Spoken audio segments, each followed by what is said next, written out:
This next episode features Paul Richardson. Paul is a businessman and entrepreneur who has a roster of brands to his name that would be too long to mention. He was a former executive director and chairman of Gymshark in the early days of the company and grew the brand with Ben Francis and Lewis Morgan to a $300 million valuation. Paul is currently the owner of HERA, who sponsored this podcast, so it was a pleasure to have an hour of his time to speak about the journey to his success. HERA is a British-based clothing and apparel brand which has taken the industry by storm. Their unique and tailored approach to a competitive and over-polluted industry is amazing to witness. Paul acquired the brand in 2021 and since then has transformed HERA to what it is today, a symbol and statement in the fashion world. On this episode, we spoke about how he got involved with Gymshark and the reason for leaving, his career success and the brands he helped grow, the decision to buy the HERA brand, what it means to be a business owner and leader, and how he stays dialed in. Paul is a pleasure to chat to, and I feel like I walked away with a lot of life lessons and knowledge on how to be a kick-ass business leader. So please enjoy, subscribe, and like the episode. Thank you.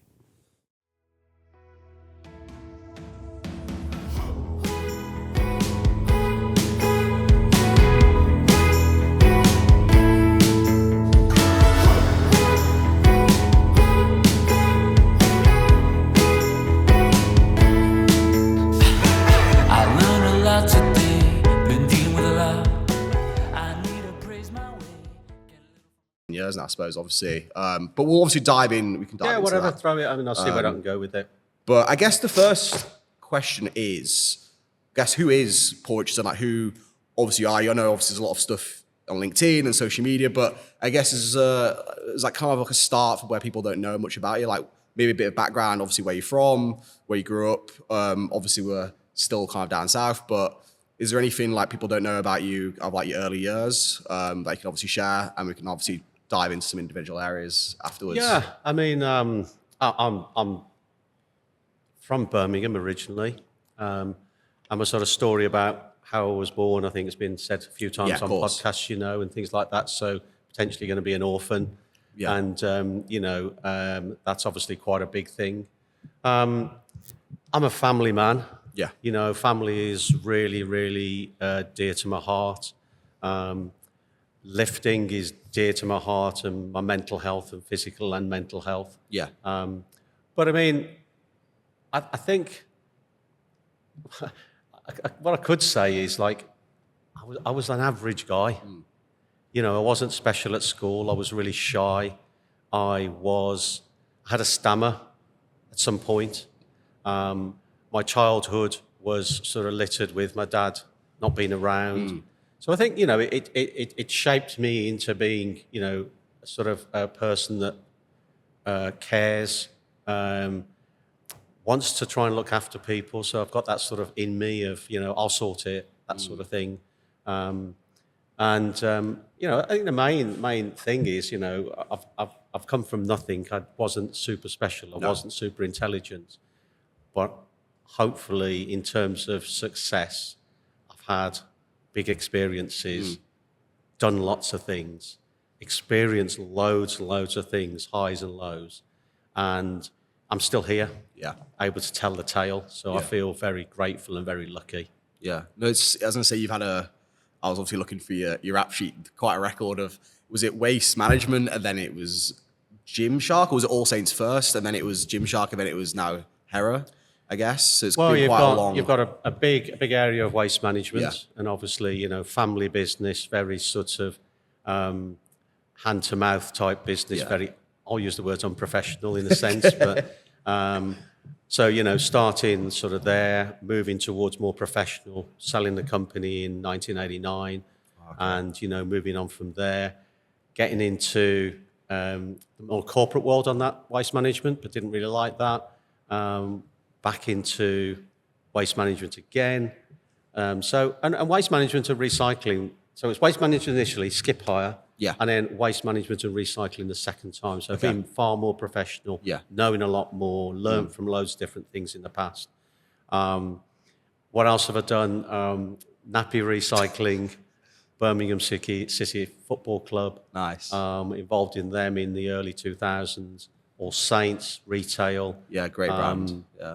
And then, we moved then through to Gymshark and HERA, and my other investments now range from property, forestry to Energym, which is energy from gym equipment, Brawn, which is a small group training, strength related, fit tech business, ARCS, which is a cybersecurity business. I've got investments in a hybrid football business. Wow, okay. And I'm an advisor on several other sorts of companies here and there, from Pre-Loved Clothing in Responsible to others. You done a lot, a lot of fingers and a lot of pies. It's good though, I guess, like you said, obviously being from obviously Gymshark, I know you've spoken about this before on other podcasts where obviously you met Lewis and Ben, was it at David Lloyd in, don't tell me, I'm going to remember this. Bromsgrove, yeah.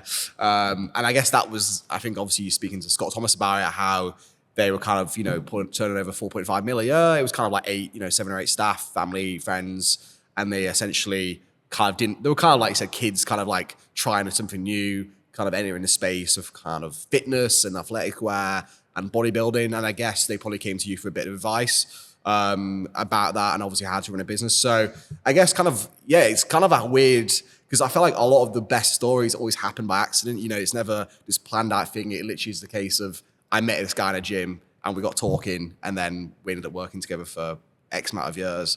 But I guess is that kind of how you saw it happen? It was kind of a happenstance that you kind of ran into each other and they kind of needed some advice. When you look back at things, sometimes you wonder why. Yeah. And at that time, I was heavily involved in a company called No Waste, which was the nappy waste, incontinent waste recycling. Only process in the world. Myself and my partner, Roy Brown, we basically engineered this process, the only process in the world. So I'm in a business that potentially was super exciting. Roy and I were acknowledged as the number 1 and number 2 in the world at that field. Wow. So, you think to be that, like, I know Ryan Terry and he always keeps telling me he's number 1 in the world. Yeah, shout out there to Ryan. He's a big guy, isn't he? Yeah, Mr. Olympia. But to be that is like, wow. Wow. So to be number 1 and number 2 and between Roy and I in something was outstanding. But meeting the guys, Ben and Lewis in the gym, there was loads of young guys there doing all sorts of things, but Lewis was the one who talked a lot. Lewis was the one with the front. Ben is the shy, introverted one, which I know that he's relayed that across to people many times. I don't really know why I entertained talking to them because, it's just one of those things. But again, little saying of mine, you've got to be in the sea to catch the wave. So I did it. I spoke to them and it sort of developed from there. And, I thought they had something. I was also involved in something really exciting. What then happened was my project, the No Waste project, we were building a plant in London, in Hillingdon, and it had all the green lights going for it until the politicians stepped in and the people stepped in, and it's called NIMBY, not in my backyard. Okay. So, this is the most brilliant idea we've ever seen. It solves a nationwide, a worldwide problem, because we could recycle a dirty nappy with everything in it, and we could recycle the whole lot. Yeah. And turn it into a product, which is pretty incredible. Yeah, especially how long was this back in 2017, 18? Yeah, it was just around then. I mean, I met the guys late 2013, 14, and I was doing it then and we're moving forward. But we didn't get the planning permission for the plant we wanted in Hillingdon, and we even went to appeal. So I was in this position of like wanting to do the No Waste thing because I was really passionate about it. I mean, really passionate. I'd found something that was a worldwide problem, and I had the solution in my hands. Myself and Roy and our team did. And it fell by the wayside because our backers in the States got to the point where we were getting refused here, refused. And it was just like, we can't keep doing this. So we put some time into it, but going abroad, and we're looking at South Africa. I went to Jerusalem several times, over to Israel to look there. So that was just an incredible journey to go and do that. Yeah. You know, and we were going to put a plant over in Jerusalem. You know, I mean, who knows what would have happened to that by now? I don't really know, but what an experience. But then the guys came along, and sort of in tandem, I was running this, trying to give these guys advice, trying to get my business with Roy and the no waste business off the ground. And, you know, the stars aligned in a different way to pull me towards the Gymshark way. Yeah. And, I mean, you know, I could say I'm fortunate. I actually don't know, because let's say no waste would have got off the ground and we'd have had plants all over the world. Yeah. I would have been famous worldwide. Yeah.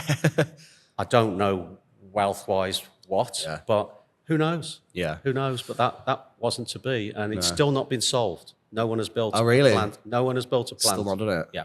Jeez. I suppose there's a lot of, like you said, politicians, a lot of that kind of gets in the way and stuff. It's technology waiting for the market to happen. Yeah, in a sense. almost. Yeah, But, which is a shame, because obviously, like you said, there's a need for it, and almost like it is there, but there's like things that get in the way almost. Which people don't think about it, because they just, you know, the nappies go into a bin and they think, oh, it's going off to X, Y, Z. Yeah. You know, nappies don't incinerate very well because they're obviously wet. There's not much I don't know about nappies and I don't know much. I ain't got kids yet, so I don't know. You know, who knows? It's weird, isn't it? Because you can almost say like, "Oh, this happened for." I know people always say this things happen for a reason, but it's almost those like moments of if this didn't happen at that time. It's sliding doors, isn't it? Yeah, You know, exactly. It's like being in one place, but I was in the gym. I spoke to them. They spoke to me. We got on. You know, they had a trust in me because I was that initial first person that they ever really spoke to. Yeah.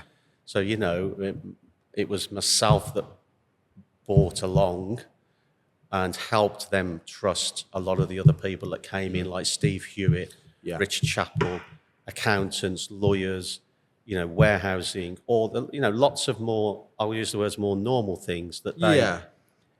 That wasn't the fun side. It's not. They didn't want to do it. They weren't bothered. You know, it was like, hey, we just want to go out and meet customers and do which is, I guess, and have fun. And why not? Yeah, I suppose it's kind of like the young entrepreneur journey, because obviously, I mean, the way were they like 21, 22 at this time, quite young? Because I mean, they're only like the 30s now, aren't they? Yeah. Obviously, I think Lewis exited in 2018, 2020, wasn't it? And then he's kind of gone to his own thing. He's part of Able, isn't he? The brand. I mean, he decided a bit before 18, because it was like almost like a two-part exit in a sense. You know, he came out of the business and exited with some money because he wanted to go in a different direction. Kept a smaller shareholding, and then when we did the GA, bringing the money on board, he exited fully just before we did the big deal. So they were connected. I don't think that's a secret. And, you know, he's gone his direction, and now he's connected to Able and whatever else he wants to do. Yeah. I suppose, well, I mean, they kind of fall hand in hand a bit, don't they? Obviously, like apparel brands and clothing and stuff, especially fitness. I guess... For me, it's interesting because obviously you were manager direct? No, chairman. I should know this, shouldn't I really? Of Gymshark. Gymshark, yeah. So I started off originally, I mean, as literally an advisor on about one day a month. Then I think it went to like 1 day a week. Yeah. Then it went to probably 2 days a week. And it was a bit similar with Steve Hewitt. He started as an advisor and you know, just a consultant. And then I think, I can't remember the exact day, but probably around 2016 or a bit later than that, I joined fully. Yeah. Because again, and I was, what I did was, I was the guy who knew people, and I brought in a lot of the things, as I said just earlier. Yeah. You know, accountants, lawyers. You know, I gave the guys, the first thing I did was give them a shareholders agreement, Lewis and Ben, because they're 50-50. Yeah. And then obviously that was to prove one of the most valuable documents we ever had done when Lewis did want to exit. Because again, it meant there was a process to go through. Yeah. And it didn't end up a massive, massive argument. It was tough as it was anyway for all of us. You know, it wasn't pleasant for anyone, to be honest, because, you know, Lewis was intricate in the very start of the business. And without him, it wouldn't be where it wouldn't have started. Obviously, No, of course, yeah. But then, for me, then what I did was I found the offices, I did the warehousing, got that sort of sorted, and then moved on from there. I ended up having a special projects team where I was the guy they gave the jobs to say, shall we have a look at this? Shall we have a look at that? Shall we do this? Shall we do that? And we used to go out and do all sorts of different things. We had an accelerator scheme, which Energym, one of my investments, was on, and I put that together. And then basically being around with eventually Ben and Steve to be the trilogy of decisions until the company then grew larger and there was more people on a chief board to share the load and go from there. But, the decision making at one point was literally the three of us. Yeah. Shall we do it? Yeah. Hands up. Then later on, I became involved in all the property. So my team had an absolutely amazing team on property and facilities where we built. 2018, we built the Gymshark GSHQ, which is at the time, I think, rivaled any office in the UK. Yeah. And obviously, subsequent buildings that we've built, GSLC, IQ. We've had Denver, Hong Kong, and things like that, where we had the most wonderful, I think, outstanding buildings. I've seen the Denver one because Noah Olsen, the CrossFit guy, big dude from America, he did like a YouTube vlog, and I saw the offices. I mean, I've seen I follow Ross Edgley religiously. I know he was obviously a Gymshark athlete a few years ago, and he always videoed going in the building and stuff, and it's like the steps, and it's very obviously. I actually went for the first time last Sunday. I actually said before. Oh, LC. And the lifting club and stuff, and I was taking some content for some friends, but it's very, very well put together. Obviously, everything's been designed in a certain way to be in. Like I think you said before, you've got bodybuilding, Thai boxing, Muay Thai, yoga, CrossFit, calisthenics, bodybuilding. It's hard. Everything that we did was generally done for a purpose with every building. So things we did were real. So, if you look at the trees that we had inside buildings, they were real trees. Really?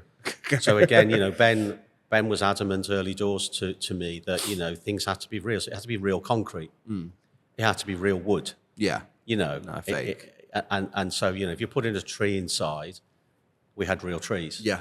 And things had to have a purpose. And the idea was in all of our buildings, to make the life for the staff not fun. Yeah. That's just not the way it should be. It's about making their life better to do their job much better. And some of that element becomes fun, like a table tennis table or whatever it might be. But, we had real good food. We had great spaces around that myself and my team and the contractors I used designed in a certain way that we would have lots of consultation with the employees to say first of all, it was what they wanted, and then we gave them what we would say they needed. Okay. So there's a little bit of a difference, but I'm from the feedback I've ever had, I think we did a pretty good job. Yeah. Obviously, COVID. So Denver, interesting story on Denver is we built Denver during COVID. Only two people went. It was myself and a guy called Sean from my contractors. And we picked the building, we picked the location, we picked the contractors, we picked the architects, we picked designers, we picked every single company over 4 days, came back, and we never went back and we built it. Really? And there was a guy called, the main guy who was in charge of it from a build point of view. There was Nick Henry, and mainly all the donkey work was done by Adam Harrison. Wow. But they did it online. Flipping heck. That must be a nightmare. So outstanding work. Outstanding work. I suppose, because you kind of almost forget the world shut down, don't you, for a little bit? You kind of, looking back now, it's like 5 years ago. I mean, I was playing Warzone pretty much all of COVID. Well, there was one point we couldn't get any wood because all of the wood was being used to board up the windows from the riots that were in the USA. So just think of that. There was no wood. In America. So we were trying to get woodwork and you couldn't get any wood. Jeez. So, just things, but, if anyone knows about building a building, if they've got anything going on at their house now, they'll know. But ramp it up several more stages, and to say that you did it online, the guys did an unbelievable job. Yeah, unbelievable job. Yeah, I've seen a brief snippet of it. It looks amazing. So obviously, 26 stories up, overlooks the Rockies. Jeez. And, it was like that. That's what we wanted. It was, when you go to Denver, what do you want to see? You want to see the Rockies. Yeah. So that's what I'd get. It was like, that was one out of my remit. We chose that in one day. Yeah. Did a deal in the day. It's impressive. I mean, like I said, like all the buildings, obviously, the lifting club, the HQ, obviously Denver, that obviously, like you said, been designed with purpose. And like you said before about, real wood and real trees, it almost kind of, you want it to feel real and authentic, which again is kind of, it all encompasses the brand. It's like that saying, isn't it? The way you do one thing is the way you do everything. And you want to almost have that symmetry of like, okay, we are going to make the effort to do this for real and be authentic. It's harder. Yeah, it is harder, but it's worth it. Most things, anything that's good is normally hard to do. Exactly, so you've got to work harder. And I think that's one thing we were never afraid of, and I've never been afraid of. Is sometimes you think, well, that's harder to do. Well, I'm going to do it then, because that means that the next guy's not going to do it. No, exactly. Because it's hard to do. Well, doesn't matter. Well, I guess that's where, like, obviously, like, and also I feel like that's where you get that joy of success when you've worked for something, because obviously you can cut corners and save money here or save money there, but later down the line that's going to probably kick you in the ass, because you try and make those small changes. Look, it's not always about money, it's not always about, but there are times in your life when you can't afford to do something like you really, really want to. True, so again, there's times when you have to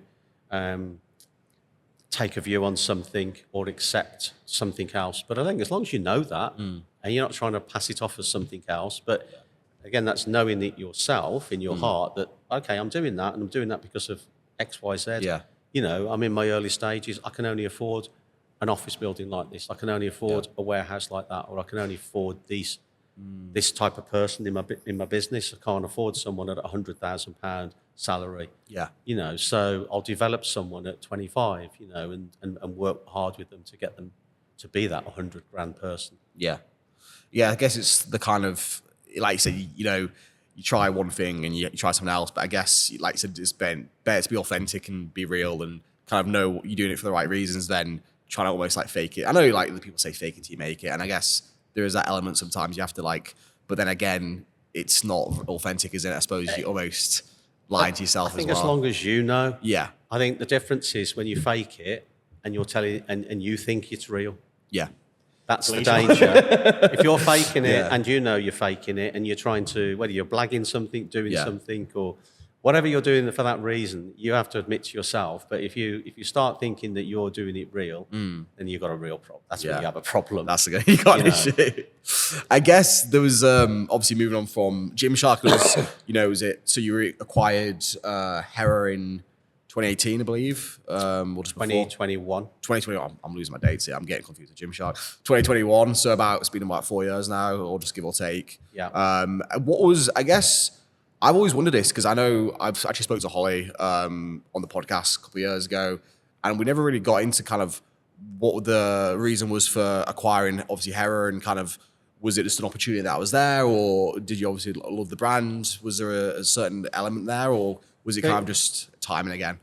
Again, so Ash White came to us in 2018 at Gymshark and offered us the deal. We offered him a deal and he said no at that point. So he then went away. Yeah. He had bought a load of stock and had some money issues over that. I think that's pretty well known. Yeah, of course, He then came and he did, he did an amazing job trying to keep it going and pay that debt back, which, he was doing.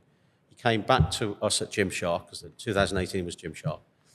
He came back to us in 2021 and said, were we interested? He'd sort of, I think he was tired. I think he'd had enough of trying to struggle to get it done. At that time, I was already planning my exit at Gymshark, and everyone knew that. That was fine. That was all planned. I was finishing building off, and then I was due to leave. I think I'd come down as chairman then, and Steve Hewitt become chairman, so I was just a director. But my duties of the day-to-day stuff were just limited to what I was finishing off, which was GSIQ, which is the new big building down at Solihull. I asked Ben about it. He said, no, we're not interested, even though we were before. And he said, but it's a really, really strong brand. And I said, well, do you mind if I look at it? And he said, no problem. So I had a look at it with Ash.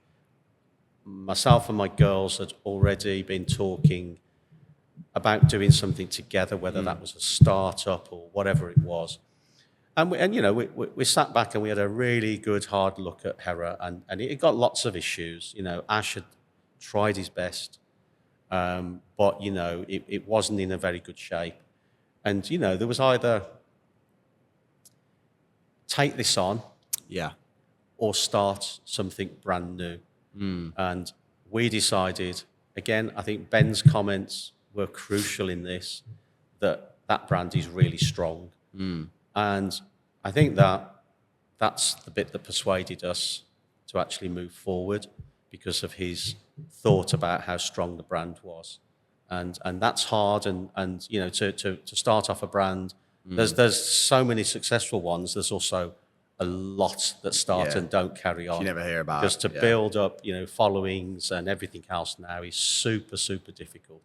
So we just thought, well, we've got something to start with. We've got something that was an amazing company, but it was fairly limited. My girls already knew in their heads what they wanted to do, which was to widen the brand into a male and female brand and open that up. And that's where the start was. And we did a deal with Ash, and there we are. It's kind of happened in a way, I suppose. Again, it's kind of like you said, timing, because if you hadn't been leaving Gymshark at the time, or almost you'd be like, oh, I can't do two things at once. It's almost too much. But I guess it is that thing of like timing and opportunity. And then, like you said about what Ben said, and I guess it kind of just felt right, I suppose, at the time. When obviously it's been a great journey since, I suppose, the last. Look, it's hard. I think you're a combination of taking something on, rebuilding it, which is what you're doing. It's almost like we sort of almost started again. But we think there's still a lot of good things in there. And obviously the girls who have done all the work on this, by the way, all of the work, they've stuck to their plan. It's really hard. Of course we've made little mistakes here along the way, without a shadow of a doubt. That's what you do, in life. And, but they're now building what I believe is a really strong, authentic, good brand. And they're not cutting the corners. They're doing it the way that they want to. We've had many, many people helping us along the way. Some of it, the advice has worked, some of it hasn't. And, they're now working their way through what they think's the best. But, not just saying it, they work really, really hard. They have a great team behind them. And, we're just looking forward to the future now. Yeah. No, I was going to say, when did I start wearing it? I think might be 2018. It was, and I all I remember is the box oversized hoodies, black skinny jeans, and I still wear skinny jeans now, even as much as people tell me not to wear them as much, because apparently I got to wear cargo pants now because it's cooler. I remember, I was in London. I think it was 2018, and I don't think many people like my age, most of my friends, I think obviously you had the Brooklyn Beckham wearing it, and like Hailey Bieber, and like a lot of celebrities, and I think it was very big on like Geordie Shore, Love Island and stuff like that. And I think because obviously that was the aesthetic at the time, wasn't it? It was skinny jeans and oversized hoodies, and girlfriends would steal the boyfriend's oversized hoodies, and then that's kind of then I think why it became more popular with girls. And I think obviously I always loved it, and then like you said, 2021 came, and then I remember like seeing one day it was like the clothes seemed to like almost change, but in a good way. Like I think before the focus was very much on guys, and now it's very much focused on girls and guys. But the girl stuff I think is better than the guy stuff. Like my friends who are girls are like actually buying the hoodies in bulk because they absolutely love them, because there's that thick oversized material. I mean, you can tell the material's nice, and I love the way it's kind of shifted in that positive way towards more girls as well as guys, because I think before it was very much just dudes, wasn't it? It was, and as you said, it was the girls borrowing the guys' hoodies and whatever, or just buying them anyway for themselves. But that was always what the girls wanted. They didn't just want a male brand or just a female brand. They wanted both, and I think And I think even to the point, and maybe this will happen further down the line where there's sort of like, the male and the female, and then in that centre bit there's almost like anyone can wear it. Yeah, The type of thing, style, yeah. almost. But I think that sort of already happens unofficially in a sense. But I don't think there's so many barriers now, with people wearing things, and that's fantastic. Yeah.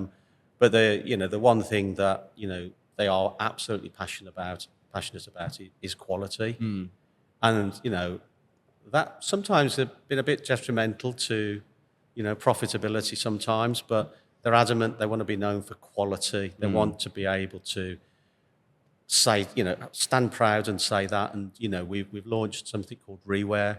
Yes, which is, and honestly, look, it's, I was involved with something called HERA, Help and Reuse, in Belfast as an advisor, and I'm involved now. We sold that to a company called Responsible, a bigger company. I'm a massive advocate of pre-loved. I think it's really, really good. Except the problem is that a lot of the pre-loved is more towards the higher priced items. Yeah. And whereas the problem that we have in the world is to do with the lower priced items, because it's obviously more difficult to make a business out of it. Yeah, of course. So from our point of view, we decided to do something that is not really a money earner. It basically enables our customers to trade into us their product, almost a guarantee, provided it's not absolutely wrecked. They'll get something for it. Yeah. That'll go towards a new product from us. Yeah. So they'll get points or whatever. And that to me is like a way of contributing to the circular economy and just showing that we really do care. But I just don't think there's any golden bullet to that problem. And I spoke to a lot of people about it, and some really big hitters. And, as I said to you, the problem is not your Louis Vuitton and your Hermes bags and all those sort of things, or, anything that's unusual from the past. It's your everyday product that is the problem. Yeah. And I don't know how we're going to solve that, but it's interesting. I know there's more and more people now doing buyback schemes of some description, and I think you should take responsibility for your own stuff. Yeah. At the very least. Yeah, exactly. But to me, there needs to be a route forward with it. And I think people have to be really, really careful, because a lot of people are doing it and they don't know where them items are going afterwards, where they're ending up. Whereas, for us, we have a clear pathway of where our items go. If it's not going to be put onto our website, it'll go to the Sally Army. Yeah. Connection Something, somewhere that needs guaranteed, it. And then they have a guarantee that they will use it. It's not going to end up on some landfill site somewhere. Yeah, that's so fair. I agree. I do agree with you, because obviously, you look at a lot of brands, especially, I don't want to let out any brands, but like Pretty Little Thing and ASOS, where things are like £10, and it's like, if it's selling that much, it's probably not costing that much to make. You have the two now, which is Shein and Temu, haven't you? Yeah. Who are getting really bad press over where Temu, they are now. And I think some of the other big brands, like you've just mentioned there, and maybe they're responding to that competition a little bit. I don't think that they would be dragged so far into it if there wasn't this huge competition. But look, that's in the hands of the consumer. Yeah. Responsible buying, I suppose. That's like exactly in the hands of the consumer. If nobody buys it, no one will make it. Yeah, so true. So, that's the hands of the consumer. Yeah. If you still keep buying £2 T-shirts, they'll still keep making £2 T-shirts. Yeah. Yes, yeah. Well, it's supply and demand, isn't it? I suppose it's like you said, responsible. It's like anything, the food you buy, where you shop. It's like, do you go to the farmer's market or do you buy it from the supermarket? Do you buy, butchers, or do you go to Tesco? I know we all can't go to Harrods to buy our stuff or whatever, but for me, with HERA, what we wanted to try and do is, if you're buying them, using a number here, a £40 T-shirt, if you can trade that back in almost guaranteed for £10, £15, or whatever it might be, that T-shirt only cost you 30 quid or 25. Yeah, and you've worn it for a bit and you've got a really good T-shirt for that. Yeah, exactly, yeah. But you can trade that back in. Yes, you could put it on one of the other platforms and get some cash for it, but keeping that going, you're guaranteed what you're doing is, I just think it's good. It's a real good thing. Yeah, I guess, obviously, as a brand, it's been amazing to see it kind of evolve and grow in the last, 2-3 years. And I noticed, obviously, in the influencer space, you know, plays a big part in that. Obviously, I know you do like a lot of gifting, a lot of like collabs with a lot of like, you know, I'm trying to think of the right word when girls do those like hauls and stuff, and they have like, do you know what I mean? Like those like YouTubers, vloggers, those that kind of thing, aesthetic wear, apparel wear, and I suppose I know you did that. Was it the cinema day for the girls when they watched the just before Christmas? Yeah, just before Christmas. Holiday. That was it. Holiday. My friend Jazz actually went to that. She said it was good, and obviously everyone was wearing the hoodies and stuff. And I guess I feel like obviously in the world we're in now, in 2025, and the way marketing's working and brand, and I suppose influencer marketing is such a big, powerful. It does make a lot of difference. Obviously, people buy from people and buy things that they see their friends, or they see like someone from Love Island who they look up to. They think, oh well, they're wearing that, so I'll wear that. And I suppose it does make a big difference. But obviously, was that like an intentional, like the influencer side? Was that always kind of a route you wanted to go down, or was that something Holly and Georgia were passionate about? Obviously, with like the influencer space. Yeah, I mean, Georgia's more in charge of that than anyone else, and they've been sort of trying different things and finding what fits for us.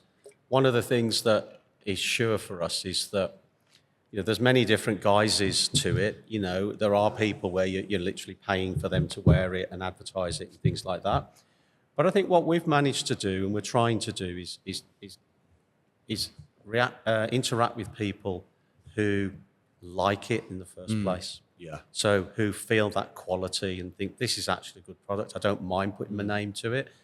Yes, there's a transaction there somewhere at some point. Of course. Yeah. But I think that trying to break into that sort of authenticity, again, going back to my Gymshark days with real trees and things like that, Georgia is almost pioneering that for HERA, because previously it was a transactional thing way back in the day. It was about paying someone to put that T-shirt on.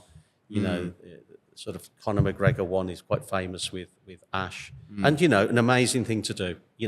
Wow, how he did that brilliantly. But I think the days now are different. And I think authenticity, people are, they don't always just believe that just because someone's advertising something, it's the right thing to do, because everyone knows that a lot of people are just getting paid for things. So I think how you get that across really works. And I know there's one, and this is way beyond my skill set, by the way. This is Georgia and her team. So I am just relaying what I see. But, we have one young woman that works with us who, she does this thing where she's trying something on, and it's about her body and how it helps her body not necessarily hide things, but make it look a little bit better than it is, and makes her feel much better. And she does this trying it on scenario, and that goes down amazingly, because again, you're not just saying, look at me, this is like a great, look how great I look. It's actually performing a function for her, that it's giving her the confidence, making her feel good. And then obviously the people that are watching her obviously have great faith in her to trust her to do that. So I think, trust is becoming a big part now. It isn't just as easy as putting it on someone and them selling it. So there's got to be, I think, authenticity behind it. Working with people constantly, getting a good rapport with people, trusting people on both sides, that they are the right person for your brand as well as you're the right person for them. And I think that's what Holly, George and the team are doing, is they're finding those people. They're working really hard. You look at the cinema one. Yeah. Everyone there was engaged in it. Yeah. And it was an event, and it was a great thing to do, and there was lots of posts that came out of it. Yeah. Probably as many organically as there was, paid. So, and it's just bringing that community together that they do. They've done coffee. I saw the brand new cup. And one of the surprising things Georgia told me was that went down as well with guys as it did girls. Really? And they didn't expect that. No. So, it's things that they're looking at now over time and experimenting with what works and what doesn't work. No, I 100% agree. The authenticity part is something I've actually spoke on many, many times. it's not like 2015 Instagram day where like there's like a Lamborghini with dollar notes and watch, because it's crap, and people are awake now. It's like kind of like, you know, Neo the Matrix is kind of, people are aware of, you know, they see someone selling something that has never worn a brand before and they've got like 2 million followers, but because they're getting paid 10 grand, it's like they're obviously going to be passionate about it because they're going to sell it because they're getting paid to do it. But I can definitely tell a difference, obviously because I'm in the industry, but I definitely tell the difference between when someone's being genuine and they actually care about a brand and when they're just getting paid to do it. And I think there's a lot of, you know, you want people to be aspirational as well. So, you know, for people to look at having a nice car, a nice watch, and, you know, a nice house and things like that, that's just one of the things, or several of the things that people want to try and... It depends what you measure your success by as well, by the way, because, and I think that everyone should have the right to measure their success by how they want to. Yeah. You know, I love cars, but do I want a yellow Lamborghini? No. But the guy down the road, that might be his measure of success. Yeah. And for me, I've just got to respect that. I love lifting. You can see from the gym you're in, you know, but someone might love running or you know, mountaineering or hiking or whatever they want to do. And I also fully respect what they want to do. Yeah. But that's not for me. My measure of success is lifting something heavy off the floor if I can. Yeah. I've seen you Instagram, I've seen you leg press 500 kilograms. I know you can lift. 600's on the way. Really? I mean, yeah, I burst my calves at 660 a few years ago. So Jeez, that must be I haven't gone past 500, excuse me, since I burst both my calves. So the idea now is to press back up to 600. How do you burst your calves? It's like 660. It's like is that like your Achilles pops? Is that all your actual? They did pop. Yeah, they split. Yeah. You have to have surgery for that, don't you? No, I didn't actually. They physio. repaired, you know, but it took a while. But yeah, psychologically, I haven't been able to go beyond. No, it's got like mental block 500, and I'm 100% going to do it. So it's set, ready to keep going now. I think on my max is like 250. I think on a leg press. I know what you mean about that. Yeah, that mental block. I think I heard it in a disc in my back about a year and a half ago, and deadlifting something stupid. I think I was hungover trying to deadlift on a Saturday morning. Ridiculous idea. And then I've literally barely deadlifted past 100 in because it's more that psychological. It is with me to go on there. I get scared. I'm almost like you don't want to do it, and then obviously when you don't relax, it's probably even worse for your body because obviously you want to be relaxed when you do it. Well, strength is it's a strange thing. Digressing slightly, I mean, one of my other businesses, Brawn. That's the app that's a group strength training app. So our focus is on strength. So it isn't on functional fitness or running or anything like that. It's strength, and our reasoning behind that is that strength is correlated to having a better life. Building muscle is correlated directly to having a better. I can say longer, but I think longer and better is definite. So, and actually there was an Instagram post I was sent yesterday which said actually the size of your quads directly correlates to a longer life. So I've got to build these babies up. I can't get them longer, so I can get them wider. So I'm gonna. That's on my account, on my card. So no, it's good. Again, it's that I guess. Again, go back to that authenticity of, almost if you want the people, I know obviously you left Gymshark, but almost want the people like, it's like that. You never hire a personal trainer who's out of shape because, you want to, or maybe you would, but I don't think you should. I think you shouldn't. I think depends on what you want. It should relate to that person. Exactly, yes. And I guess it's that, you want the owner to Gymshark, you want the director, they want them to be fit and healthy. If, you've got I always find it funny with CrossFit. I don't know if you know much about like the ownership and stuff. It's very messy and stuff. But the guy who designed it and owned it doesn't even go to the gym. Like he's this old dude, and he's just like doesn't even care about the CrossFit games. And when the athletes found out, they found it really strange because they imagined this, David Goggins style, 50-year-old dude who's just does on a mission. On a mission, doing like I don't know, a good marathon time, but sub 4, whatever it is. But so they were really surprised when they found out this guy who has no desire to be part of the company, and he just actually is not bothered about fitness, and he's more a business idea. Yeah, he's drinking 3 full sugar fat cans of Coke a day or whatever it is. And I guess you almost want that authenticity. So when you do see like people who run Gymshark or own Gymshark, and they're like living, breathing the brand as well as in their life as well. Yeah, but also I think you have to respect what anyone wants. And, there was many people at Gymshark who actually weren't into the gym. And again, you got to be really, really careful about people who just want to go and work somewhere because it is somewhere like Gymshark. So, you've got other brands around now like Represent and places like that. Is wanting to work there because it looks good on your CV. So I think it helps within a certain area that if, to go and work for someone in the automotive industry that you've got an interest in cars would probably help. But if you're just a designer of some description, like into, I don't know, something specific like they are now, a little small part of it, then as far as I'm concerned, you're just part of that bigger team. Yeah. So I don't think you have to be. I think there's No, of course, some of the things that I think help when you are looking at interviewing people is to find out about what they do and what their interests are. Because I think that can also give you an insight into what type of person they are. Did you have to do interviews yourself?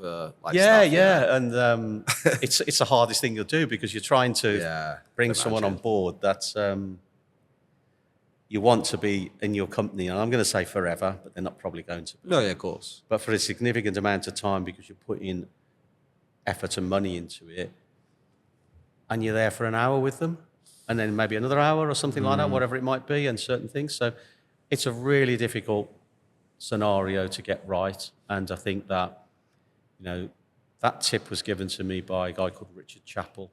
And it's one I've kept with me of like trying to ask some, and, being careful what you can ask and can't ask nowadays. Of course, yeah. But, I think that it's also, you should be able to delve a little bit as much as the person who wants the job should be able to delve a little bit to find out your psyche and your,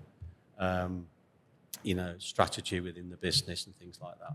Well, I guess you're not just hiring them for what they can do, you're hiring them as a person as well. Like, you always want to, it's that, you can hire the genius, but if he's socially awkward and he needs to be able to talk to clients, you're probably not going to want to have the, do you know what I mean? You always have to have the balance of like, okay, well, it's why a lot of my friends who are designers or they do a lot of accountancy or, the boring stuff, I guess. It's fun to them, but not to me. But they do those stuff because they're very good at it. But also, you try to put them on a stage to talk to 10 people, they're gonna like shit the pants. So because I guess you almost it's hard because you might think someone's a great person, and you think they'd be a great fit. Like I've had this before with jobs where I get it a lot where they say you'd be a great culture fit. Is in basically saying like we think you're a nice guy, but you're not smart, like you're not maybe got the right skills for this role, which is hard because, and I can tell they feel bad because they maybe go for a beer, it'd be great, but obviously working together maybe not good. This is about a combination of things, isn't it? If you're looking at employing someone, it's a combination of they need to be able to do the job really, really well, and they need to fit in really, really well. And to get the both will be really, really difficult. So I think you've got to do your best, but of course, I think a lot of places have gone around the culture fit, and then people actually can't do the job. And then someone can do the job, but they're an arsehole. So, it's always the trouble. it's which is the best, and sometimes you need the arseholes there to do the job. So. Steve Hewitt saying he'd rather have a hole than an arsehole in the job. He actually said that in front of a lot of people once. That's quite funny, actually. I might use that. She's quite good. Just going back to the, I know obviously this is something I've wanted to ask you anyway, because I know you're a fan of him as well. Obviously Matt Armstrong, big YouTuber for those who don't know. Obviously you're very passionate about your cars. He basically takes cars that are like Cat, whatever they are, basically destroyed, flooded, wherever they are, and basically turns them into basically a brand new car essentially. Kind of how, because obviously I follow his YouTube religiously. I know you watch a lot of him. Seems like a really good, probably like down to earth sound guy, and he obviously wears a lot of HERA in the brand. Was that kind of like an organic thing? Did he just happen to wear some stuff and then you reached out? It was all down to the HERA guys. Nothing to do with me. I'm really passionate about cars, as you know, and I love the YouTube videos. Obviously, I'm passionate about that as well. I'm waiting on the Sunday for it to come out. Nice. I've already messaged and said, is it what you're on target, aren't you? Because they had a bit of a problem this week with something. Jeez. But it initially came about. I think it was to do with one of his guys, Matt Jones, wearing HERA, and I think maybe that was picked up by our guys at HERA, and then they started that sort of relationship, and it began from there. But you know, it's built on trust. Yeah. You know, again, there's a lot of people want to jump on bandwagons and, you know, see someone make it a success and see just pounds, shillings and pence. Yeah. You know, for us, the girls and their team has developed a really, really good relationship with Matt and his team.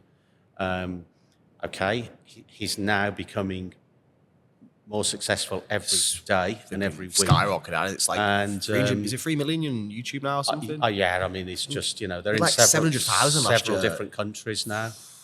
His Instagrams are soared as well. Like, it's shot through the roof like a year ago. Yeah, they've just developed that now over time, based upon one of the things is product, because again, Matt and his guys like certain product, and that happens to be what we like. He likes really good quality, happens to be what our guys like and are passionate about.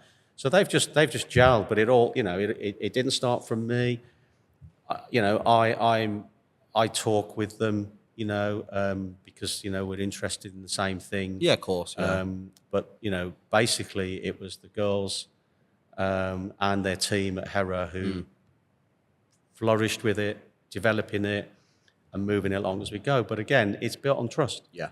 You know, we have the same values, we believe, and that'll shine through as always. Yeah. You know, it isn't just about the pounds, shillings and pence. Yeah. And there's been a couple of incidents that have happened, you know, whereby we've helped out on things which him and his team know that someone else wouldn't have helped out on. Yeah. And the guys have done that off their own bat, nothing to do with me. So it's really proud of them, really proud. Yeah. Obviously great for me. We're already, you know, myself and Georgia in particular, we're already talking about cars because I have quite a lot of cars, and I sort of was saying that, you know, from the men's side in particular, it could be good to have things in the background. It gives a bit more interest. It gives a bit better of a feel for it. And, you know, they've used some of the cars for the latest things. Yeah, I've seen that. Badged up the HERA, the HERA Defender. Yeah, I saw that. It was great. Yeah, I mean, I was driving that actually, so they didn't show me that the old bloke had to remain. I didn't see you in it. Yeah, no, they kept me out of it. Were you giving out free? Was it free clothes? Was it? They were giving out. Yeah, we just took it up to Manchester and Birmingham. That was at Manchester, Birmingham. You know, just to see how it went this year. We just wrapped the car. It was really, really good. We had some great learnings from it. You know, it'll maybe give us something to do another time as well. So we like to just try things and throw stuff in there. But, you know, I'm always there to help and do what I can for them. And you know, having that Defender there help do it. It's really noticeable and gained us a lot of like sort of laughs and, you know, just a lot of interest, really. Yeah, no, it's a lovely car. They're great cars, aren't they? Good one to wrap, actually. Good choice. No, I think that, like you said, you go out trust of Matt. I think it feels very organic. Like it almost seems to match very well. It doesn't feel forced. And obviously, I'm probably very biased because I like his YouTube. And when I think I saw him wearing it, and that's how his YouTube is, though, isn't it? Yeah, and I think that's why he gets liked, because he is very authentic. Yeah. It is how he is. Yeah, you know, it isn't manufactured to be like he is. No. It is like it is, and that's I think the difference. If you watch something like you know, I know Top Gear isn't the same. Of course, by the way, no, but if you're looking at a review on a car of Top Gear and you see the incredible photography and videography in it, it's crazy. and there's another one I watch, which is Car Wow. Another one I love, the Car Wow. Matt, you know, what's he called? Is it Matt? Matt Watson. That's his name. Yeah. So, you know, just the sheer simplicity of what they do. No, you know, over the years it's changed because, you know, you watch from the beginning, it's changed slightly, but it's just nice and simple. You see the Top Gear one, and it's, you know, the most brilliant photography and the most brilliant locations, and it's nice, but you don't feel part of it. Whereas Car Wow, I feel like, you know, like I love the Turbo S Porsche, beats most cars. And I've got one of those, so I just love my Porsches and watch it beat them, and it's great. And then other cars, and you know, the quarter mile. It's just so simple. Yeah. How fast can you go? Yeah. Tesla versus Porsche. Yeah. I mean, I watch it. I've got the big screen. I watch it when I'm training, you know, and I just love the different ones they do, and you know, different people that are in there, and it's just that authenticity. It feels like, you know, with both Matts, you know, they make mistakes and they just have a laugh about it. And they're honest about that. They'll say like, but you don't see the guys on the top gear and make a mistake and leave it in. Does that mean like it might be halfway through the episode and it's like, we'll do this challenge in 24 hours, and it gets to 20, he's like, guys, we messed up, the part didn't come. Yeah. So then they redo another video, but it's like, actually this is better because we're going to get 2 videos now instead of 1. And the fact he's admitted the fact it's gone wrong makes you like him even more because he's being honest and authentic and he's not hiding behind. And it's not like they're cutting the camera off when they drop something on the floor. They like he's trying to find a pyro fuse that's broken or something like that. And it like that. I think you probably watched that episode when he built that Porsche. Was it 911 GT3 RS? Was it? And they gave it to Tavish. Was it in America? And like that whole series. That was like the first proper one I watched from like start to finish. And I'm hooked. Like I'm watching it on the treadmill at the gym. I'm not doing the rest of my set because I'm staying on the treadmill because I want to watch this. I don't get that very often with very many YouTube videos, unless it's like some CrossFit brand or like you said, Car Wow. But obviously it's engaging and I think it's authentic. And again, it's good that to have brands like HERA and then influencers and people who work with them, and it feels so cohesive. It just seems to like mesh very well together, and I think people can like see that as well. It comes through, it shows, I think, as well. Yeah, I think we've both of us have hooked up with people with similar attitudes and qualities, and I think that for us that's how we want anyone else that we want to work with, and everyone's got to pay their bills, but also let's have something for the long term. This is hard. Business is tough. I don't give a shit about people who are telling me how well they're doing. Because at some point, the moment they stop telling you is when they're doing shit. Yeah. So they're not going to tell you when they're doing shit. No. And no one's expected to tell you. But for me, this is about, I've been in business for many, many years, and it goes like this, and it goes like that, and it goes like this, and it goes like that. And the trouble is, the people here who are telling you how well they're doing, when they get down there, they haven't got a clue what they're doing. Yeah. Because they've got nothing to shout about, nothing to tell you how well they're doing. So what's going to happen to them guys? So for me, it's tough at the moment. That's fine. No one's going to go, oh, what a lot of shit that is. Well, he's bullshitting. It's tough. It's hard. The country's in, there's things going wrong. There's wars. There's this. There's challenges. There's everything going on. It's tough. Business in my life has always been tough, and I've had some really, really good times, and I've had some really, really tough times. But I'm actually still here. I can guarantee you that there's a lot of people who are shouting and bawling at the moment how well they're doing. Yeah. Ask them where they are in a few years. No, 100% agree. I think it's, you have to almost do like my mom always says to me, she's like, I always try and, I'm very optimistic and I always try and say I'm going to get this job and it's going to be great. And my mom always kind of brings me back down to earth a little bit. Maybe a bit too much, but, and I always say to her, well, I've done the crap jobs because I, did the bar staff and the paper rounds at half 6 for 5 years. And I guess for me, like, I see that as almost, it's a good thing because it makes me value when I've got a good job, a corporate job where I'm getting free healthcare. I'm like, what? I'd have to pay for my debt. And like, for me, that's like the biggest thing. But then other people come in and like, where's my free healthcare? Because they expect it. Yeah. And like, it's like, you want to feel like you value and you want to like, don't take things for granted, basically. And I think, for me, all the time, it's about progressing and being, a bit corny, but being better today than you were yesterday. Yeah. And having a positive outlook, I believe, is a really good thing. I am a glass half full guy, always am. I don't really look at yesterday. Today's my day, and then planning ready for tomorrow. That's the way I try and do things. I reflect on yesterday. Sorry. And I look at some of the things that I didn't get right, and I'm hoping that I don't repeat that. But I don't want to dwell on it. No. I don't see the point. Because all I'm going to do is bring myself down. I made my decision at the time. The outcome happened, good or bad, and that's it. It's gone. It's done. I can't affect it, but I can hopefully do better today and set myself up for doing even better tomorrow. So if I keep doing that incrementally, I'm just going to get better. But then at some point, something's going to go wrong, and it'll take me tumble. That's the whole journey, isn't right. it? Yeah, it's like people always say like but I know I'm like this as well. I always, when's the next thing? And my friend always says, yeah, but do you enjoy the process? And I'm like, I do. But then he's like, but do you? Because you keep, every time we talk about podcasting or the next content day or filming or whatever it is. It's like, it's never look at this. It's always what's next. And I think you almost want to stop and smell the roses a little bit. Journey, not the destination. Yeah, isn't it? exactly. You know, for me, Yeah. the journey that I've had over time has been absolutely amazing. Yeah. My destinations when I've got there, sometimes have been like, oh, okay. It's never as good as expected. Never good. What's my next thing? Yeah. I want my next destination, you Yeah. know? So, and, you know, we always want targets, always want things that I want. They've changed over time dramatically in all different ways. And sometimes that's forced because you get older, you haven't got maybe as much energy, but you've got more knowledge and, you know, all them different things that come into play. Yeah.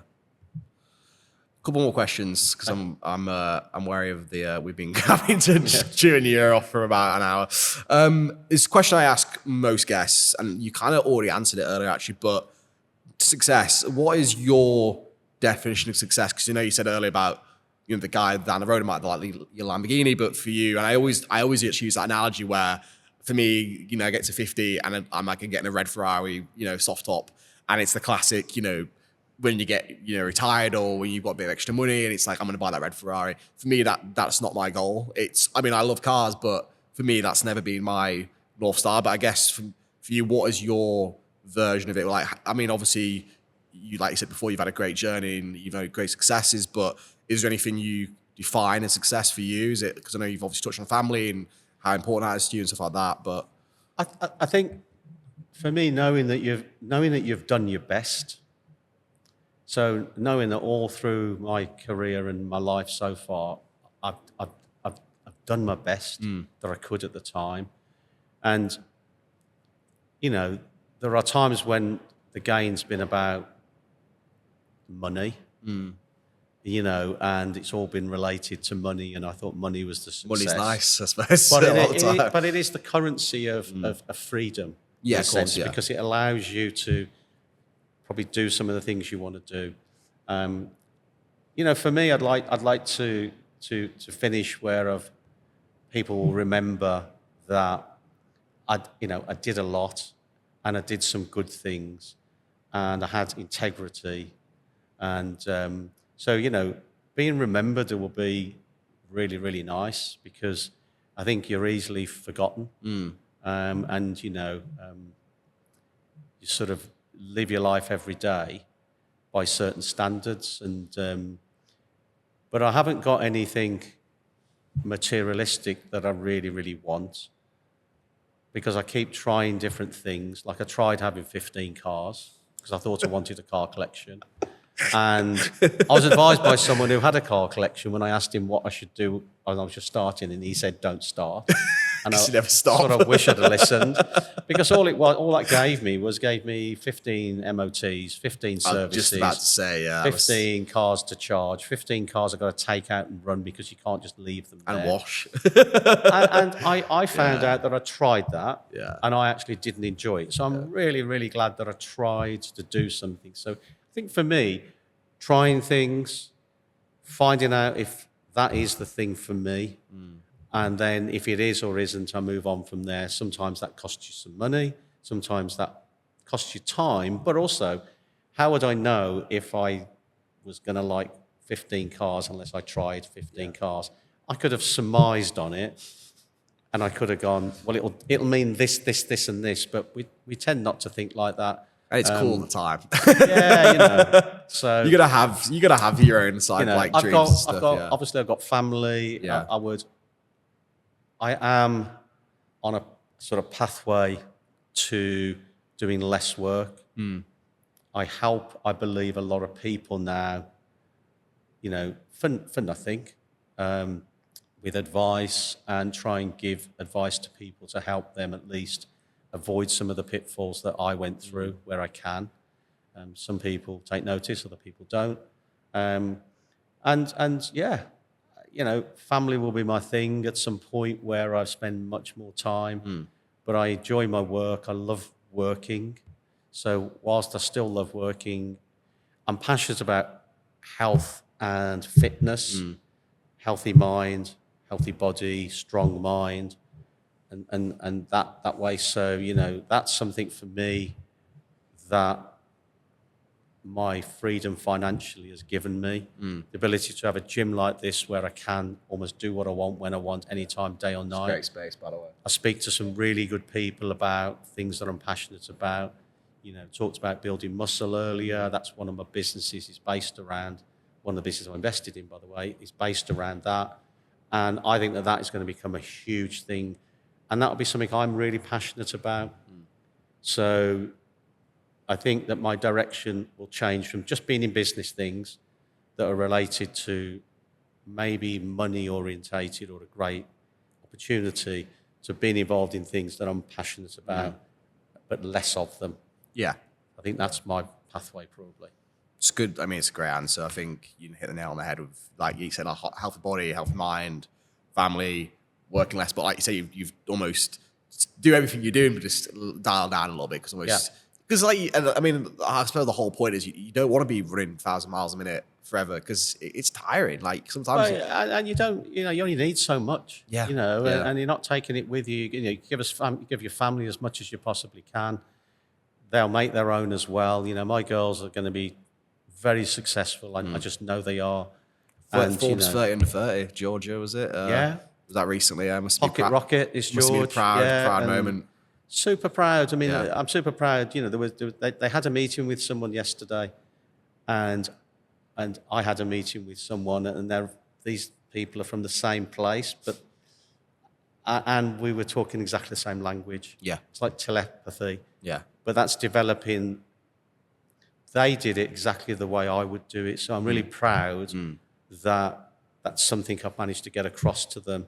And it takes longer sometimes to do it the right way. It takes longer. It's harder. We said that at the start, didn't we? And it can be more expensive. And you're not. But you know what? It'll pay off in the long run. Yeah. It always has done for me. The ones I've tried to do really quickly are the times when it doesn't quite go right. Yeah. But sometimes you have to jump on something to get the opportunity. So, but most things take time.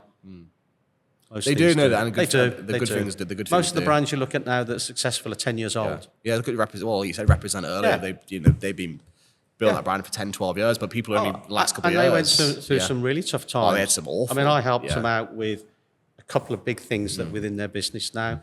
They were extremely grateful. Really nice guys. Yeah, I see my they knew guys. Georgia, and they reached out to me for help on a couple of things, and I'm so glad. They're good, hard-working young men. Yeah, and I'm super proud that I helped them, even in a small way, become who they are. So that's okay for me. Yeah, no, they've got a great brand. Yeah, they're Manchester based as well. Well, yeah, they live in America now, don't they? They're actually my dream. Well, I'm trying to get George on, but we'll make it happen one day. We'll make it happen. I guess my final question is, what is the future of HERA, if you can tell us anything, obviously without giving anything away, but what's is there any big plans, or is there anything coming up new, like we should watch out for, kind of what's on the horizon? I think from the girls' point of view, it's a lot of more of the same, developing the model that they've got, but doing it better, bigger, and gaining the traction in the right way. The male-female split now, I think, is 70 male, 30 female, I think, but round about that. I think, they want to try and bring the female up as they go, but there was a bit of a neglect on the male, and they've just brought that back up again. Okay. So they're doing that. They're still finding out to a certain extent who their customer really, really, really is, and bringing new people into it, showing that the quality really stands through. So there's no massive wild plans, but really developing what we've got. And in a sense, doing that 1% better every day till it becomes really good. Yeah. But realising that they're only 3 and a bit years old, really. Yeah, I was going to say, really. I mean, we're not saying we're discounting, previously, but it was reinvented, and we don't count the before as much as they do from October 21. Yeah. But to be respected in the industry, to do the right thing, to be known by their employees, their customers, and their, I'll use the word contractors or people they buy from, as being good people. Yeah. That's what they want. Yeah. They'll do it right. Yeah. And I do believe, as it goes, it'll be a big brand. Yeah.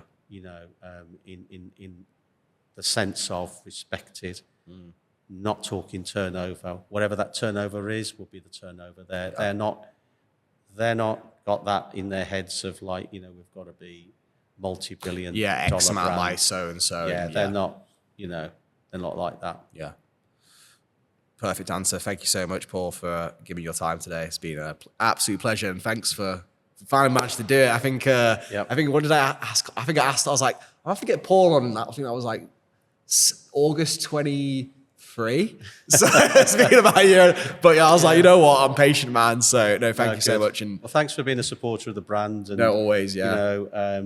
That's really important to us. I always say that to people. Yeah. I always try and say that if someone just puts it on, thanks for supporting the brand. It's what it's about. Always. I'll get a tattoo if you want me to. I won't, no. Thank you so much, though. Okay. Appreciate it. Thanks, mate.